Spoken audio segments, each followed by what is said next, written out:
Salut Xavier, je te fais la petite vidéo piste pour te donner des idées, mais après, je suis sûr que tu vas gagner les 24 heures de Prague, ça va être fulgurant, ça va être missile sur la piste, ça va être du grand RC mode, ça va être magnifique. Voilà, alors je te donne des petites astuces, tu verras bien si ça peut t'aider ou pas. Alors, ouais, la piste c'est plus complexe que le crawler, dans le sens où tu n'as pas un centre de gravité fixe, tu as des transferts de masse. Et là, ouais, ça complique pas mal de choses, tu as ça qui rentre en jeu comme paramètre. Et tu as l'aéro qui prend un grand rôle là-dessus parce que c'est très très léger. Alors là, je vais te donner quelques petites astuces que j'ai fait, que j'ai testé. Pour moi, ça marche et tu verras bien. Alors toi, par contre, sur ton châssis, t'as pas de barre anti-roulis, je crois. Ça serait peut-être pas mal que tu essayes d'en faire. Moi, je l'ai fait avec toujours pareil un rayon de vélo. Tu relis ta roue droite à ta roue gauche en passant par le châssis et tu la relis à un triangle, enfin au triangle par le biais d'une petite rotule. Ça pourrait être pas mal, ça te permettrait d'avoir un peu moins de roulis et un peu plus d'assises, surtout en virage. Alors tu verras bien, normalement en échelle 1, tu as une barre stable plus dure à l'avant qu'à l'arrière en 4 roues motrices. Mais après ça à tester. Alors, je vais te filmer ça si des fois ça te donne une idée, si ça t'inspire. Voilà, toi tu la tords simplement à la pince. Tu lui donnes la forme la plus symétrique possible. C'est ce qu'il faut surtout. Et tu as à l'avant, voilà, tu passes comme tu peux et tu la relis au triangle. Tu as ça. Tu as aussi ta direction. Alors, je sais pas comment elle est réglée, la tienne.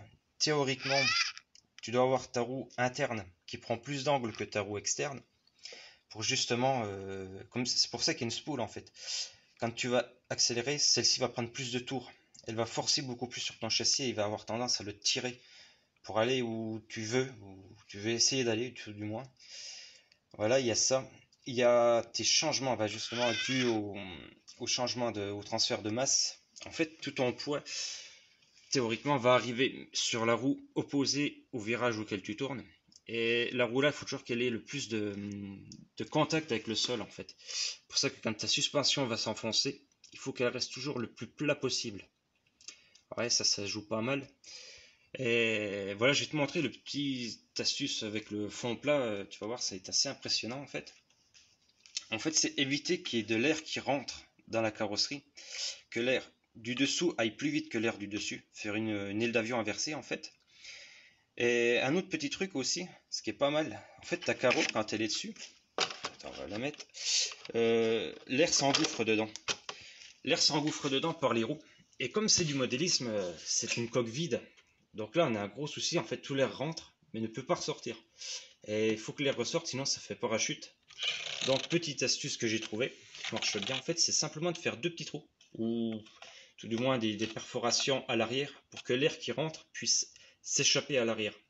Et justement aider à l'effet de fond plat en fait. Tu as ça aussi, si tu peux essayer. Et je vais te montrer avec le fond plat. Alors tu feras attention à tes oreilles, hein, parce que c'est avec la soufflette. Voilà, je vais simplement mettre de l'air en dessous et tu vas voir comme le châssis se tasse dès que ça part, quoi. Attends, je cherche. Et ça, en fait, ça va te donner beaucoup d'appui.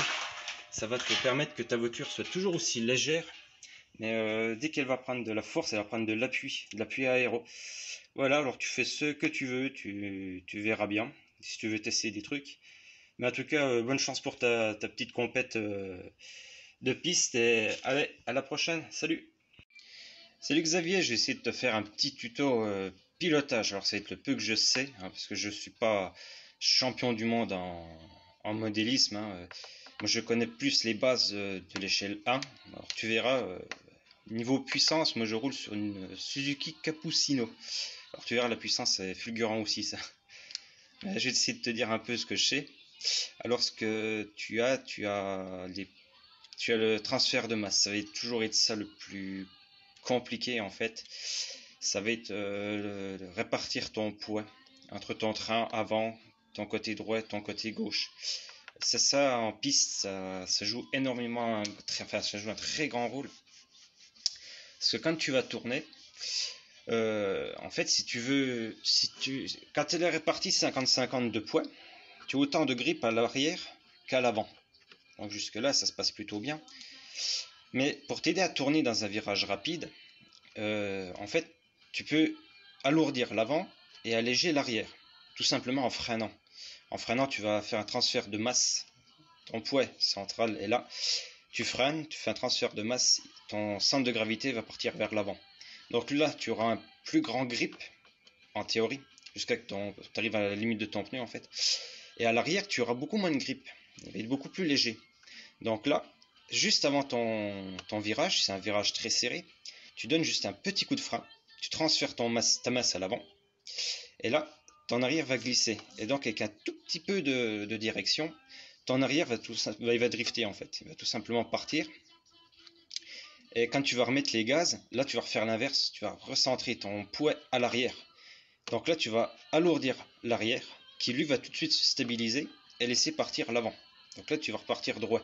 C'est pour ça qu'avant, quand on arrive dans un virage, on freine légèrement. Pendant le virage, on laisse un filet de gaz, toujours, surtout en propulsion. Là en 4 roues ça tient beaucoup mieux. Mais tu gardes un filet de gaz et à la sortie de ton virage, quand tu es en ligne droite, là tu peux remettre patate, tu remets plein gaz. Tu as aussi les points de corde. Alors les points de corde, en fait, je vais te faire un tout petit dessin. En fait, tu as ton virage attends, j'ai même pas un stylo qui marche. Je vais en prendre un qui marche. Tu as ton virage. Alors toujours pareil, hein, comme toi, hein, des super beaux tests avec des grands moyens, une feuille de papier et un stylo. Donc tu as ton virage comme ça. Voilà. Toi tu passes là. Mettons tu rentres par là. Et en fait ton point de corde, en fait il va falloir que tu essayes d'aller le chercher. Enfin faut que tu mettes ta voiture le plus possible à l'extérieur, là. Et ton point de corde en fait, tu vas arriver comme ça. Et là il faut que tu essayes de passer à l'intérieur de ton virage. Il faut ressortir très large. Il n'est pas très beau mon dessin. Voilà. Comme ça. Et là en fait, en prenant ton angle, enfin tu fais un peu plus propre hein, que ça, mais voilà, en prenant ton angle, en fait tu arrives à jouer entre un virage serré et un virage long. Donc tu vas avoir essayé de garder le maximum de vitesse et en perdant le minimum de grip. Donc tu as ça aussi qui rentre en jeu. Après comme tu dis, l'aéro c'est tellement léger que à partir dès que tu roules, l'aéro rentre en jeu parce que c'est tellement léger et ça prend tellement l'air. Voilà. Après, ça dépend aussi de ta manière de piloter, hein. Ça dépend. Il y a des gens qui roulent très très propre, donc sans jamais faire glisser la voiture. Ça te permet de ne pas user tes pneus, de moins tirer sur ta batterie. Ou tu peux passer plus vite, mais justement en jouant sur tes centres de gravité, en jouant sur ton transfert de masse pour avoir une conduite plus rallye en fait. Ça a beaucoup marché, ça, surtout en piste de montagne. L'autre, une conduite plus rallye à faire glisser plus les pneus pour avoir une vitesse de passage en courbe plus élevée. Et après, tu peux essayer de faire avec ça. Alors, je sais, c'est très connu sur le pilotage de montagne en fait. C'est une petite technique. Voilà.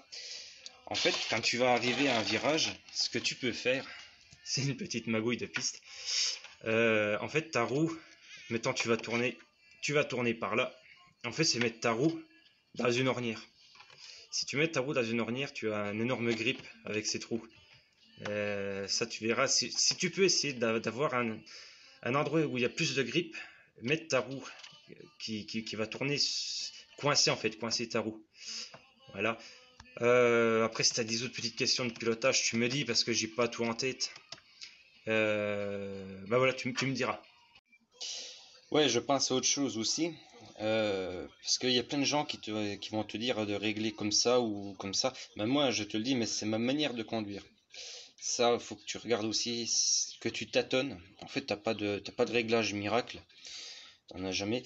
Il faut que tu règles ta voiture comme toi tu pilotes. Ouais, c'est plutôt tes réglages propres à toi plus qu'au véhicule. Bon, les véhicules ça joue aussi, ça dépend de ton véhicule, mais c'est vraiment ton pilotage à toi qui va rentrer. Il faut que tu me dises aussi si tu pilotes plus, comme je t'ai dit, en rallye ou plus type 24 heures du Mans, quoi, vraiment piste.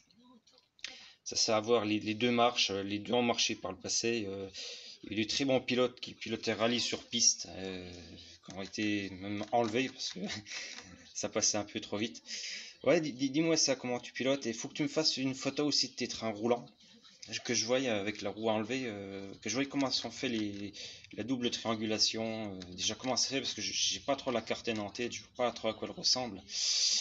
Puis voilà, ouais, tu me diras.